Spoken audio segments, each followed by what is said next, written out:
Bismillahirrahmanirrahim.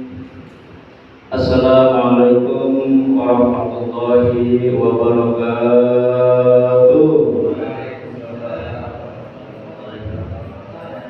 Alhamdulillah, alhamdulillahilladzi azhaba rasulahu bil huda wa dinil haqq ala dinihi wa kafa billahi shahida. Asyhadu an la ilaha illallah wahdahu la syarika lah wa asyhadu anna Muhammadan abduhu wa rasuluh. Allahumma shalli wa sallim ala sayyidina Muhammad wa ala alihi wa sahbihi wa sallam. Faqala ta'ala a'udzu billahi minasyaitonir rajim. Bismillahirrahmanirrahim. Ya ayyuhalladzina amanu taqullaha haqqa tuqatih wa la tamutunna illa wa antum muslimun. Subhanaka la ilma lana illa anta subhanaka sallallahu alaihi wasallam. Yang saya hormati yaitu pengurus Masjid Ibrahim beserta jajarannya, yang saya hormati bapak-bapak, para jemaah sholat subuh Masjid Ibrahim yang dikenal Allah Taala. Ucap syukur dan salam tetap kesempatan Allah Taala yang mana pada pagi hari ini, pada ahad subuh yang penuh barakah ini, pada ahad subuh yang penuh rahmat, dan pada ahad subuh yang penuh hidayah dari Allah Taala. Mudah-mudahan kita yang hadir pada pagi hari ini akan dijawab Allah Taala, dan mudah-mudahan juga kita semua yang hadir pada pagi hari ini akan dipanjang umur dan kesehatan nantinya. Amin ya rabbal alamin. Bapak, para jemaah sholat subuh Masjid Ibrahim yang dirahmati Allah Taala, izinkan saya untuk memberikan safari subuh atau kuliah subuh pada ahad sebelum lebaran ini, karena insya Allah mudah-mudahan dengan memberikan safari subuh atau kuliah subuh pada ahad sebelum lebaran, insya Allah mudah-mudahan kita ditambahkan ilmu kita, yaitu ilmu yang bermanfaat, khususnya ilmu agama, dan mudah-mudahan juga nantinya dari ilmu-ilmu ini insya Allah akan kita kembalikan, kita sumbangkan dengan jemaah-jemaah kita, untuk anak cucu kita nantinya. Amin ya rabbal alamin. Bapak, para jemaah sholat subuh Masjid Ibrahim yang dalam Taala, alhamdulillah syukur pada hari ini kita masih diberikan satu kesehatan panjang umur dalam melaksanakan sholat subuh berjamaah. Dengan sholat subuh berjamaah, khususnya baik di masjid maupun di musola, insya Allah mudah-mudahan kita dipanjang umur, diberi kesehatan, dan mudah-mudahan juga rezeki kita akan dimudahkan, ditambahkan, dilancarkan dengan halal dan thayyibah. Amin ya rabbal alamin.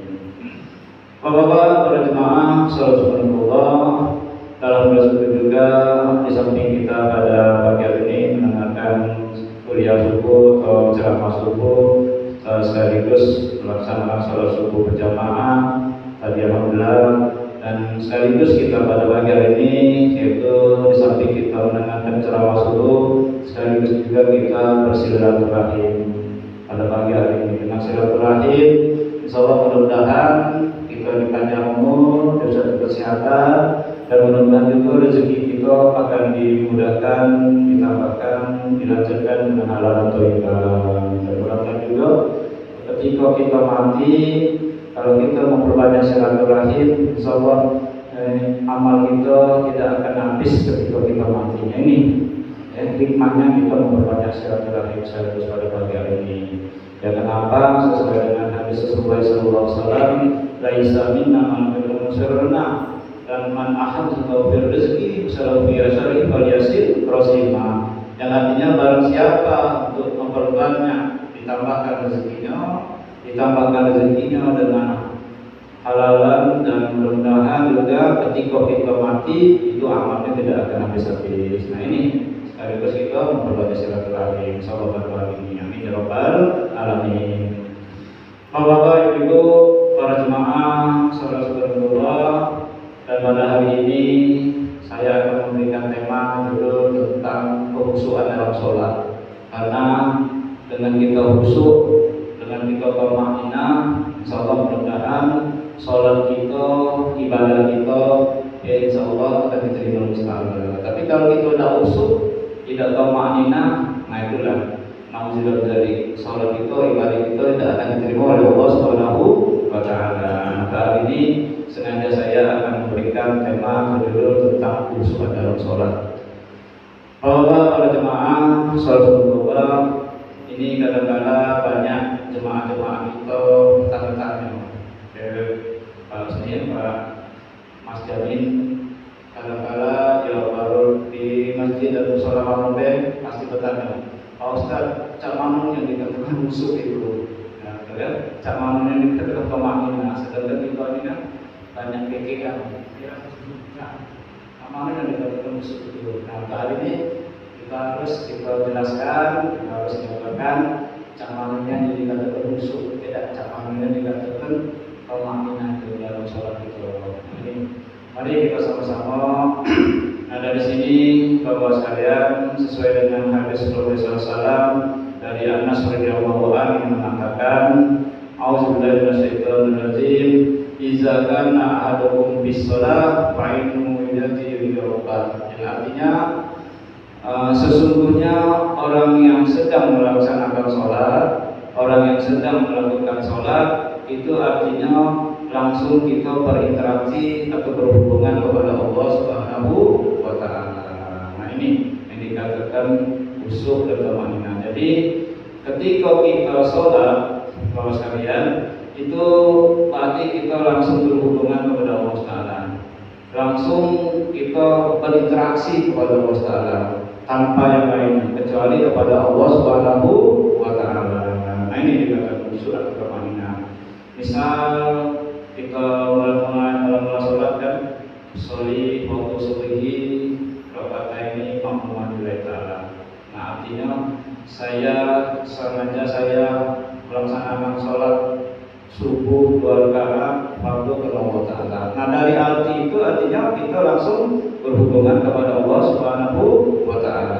Nah, ini maksud dari berhubungan dan interaksi. Dari arti itulah, dari ucapan itulah, dari bacaan kita itulah yang kita baca, ya, baik itu dari niat, doa kita, apa dan sebagainya. Nah, itulah dari bacaan itu berarti kita artinya berhubungan langsung kepada Allah Subhanahu wa Ta'ala, berinteraksi langsung kepada Allah Subhanahu wa Ta'ala tanpa yang lainnya kecuali semata-mata kepada Allah Subhanahu wa Ta'ala. Nah, ini maksud daripada yang dikatakan khusyuk dan tumanina.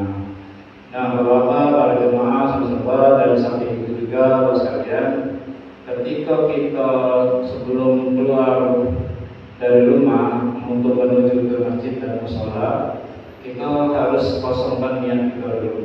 Kita harus pelongkan niat kita dulu. Jangan sampai ada suatu pikiran-pikiran yang lain kecuali ingat kepada Allah Subhanahu wa Ta'ala. Ingat bersemata-mata kepada Allah Subhanahu wa Ta'ala. Nah, ini jadi ketika kita melangkahkan kaki keluar dari rumah untuk menuju ke masjid dan mushola, mari kita kosongkan hati kita, mari kita niatkan hati kita kepada Allah Subhanahu wa Ta'ala tanpa yang lain kecuali ingat kepada Allah Subhanahu wa Ta'ala. Nah, itu juga itulah yang dikatakan